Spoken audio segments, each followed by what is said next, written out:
executions in the town square. Yeah, They don't want anybody to know that. They don't want to know that the guy that the United States helped install to lead Syria now has a $10 million bounty on his head because he's a terrorist. And now they're going to get rid of that bounty because he's doing the job of the United States. So this whole game against that we're fighting against ISIS, we're fighting against Al-Qaeda, that's all made up. That's all made up. We're funding them. They're on our side. Hillary Clinton already admitted we invented Al-Qaeda. Well, she was hacked, and I don't read hacked emails where she definitely said that. Isn't it amazing that Al-Qaeda and ISIS never attack Israel, their sworn enemy? Isn't it amazing they never attack them? It's a favor to their manager, Morning Micah's dad, I think. Sentimental reasons. So here, Champagne Joshi says, this is an extraordinary brazen state propaganda by CNN.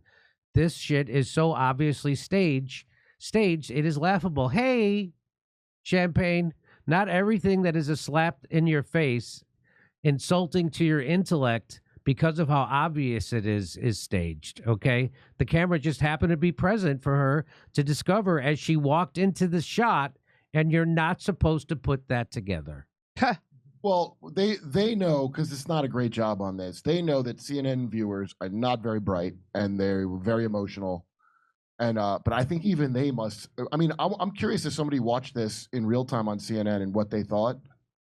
They must believe it. Okay, this is babies and incubators being left to die at level. So in 1992, when the first time we bombed Iraq for George Bush the first, the country was against the war. They didn't want us to go to war in Iraq. So what did they do? They had a 16-year-old girl testify that the Iraqi soldiers were taking babies out of incubators in Kuwait and throwing them on the floor to die. Now, it was since proven that that was a lie, and that girl who testified was the daughter of the ambassador in Kuwait. And she was prepped. She was prepped by a PR agency to say those things. But after she gave that testimony, and it was broadcast on CNN and all the news stations, America shifted towards being for the war. And then we went to war in Iraq. The first time. That's the first time. So you were lied both times, but people still believe about Ukraine. They still believe about Syria. They still believed about Libya. They still believe them. And here he is.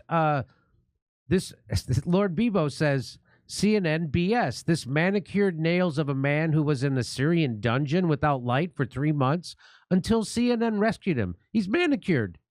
Got a great tan still. Got great color. I don't even have the tan he has, and I have the same haircut and complexion. I mean, in prison, there is nothing to do but work on your nails.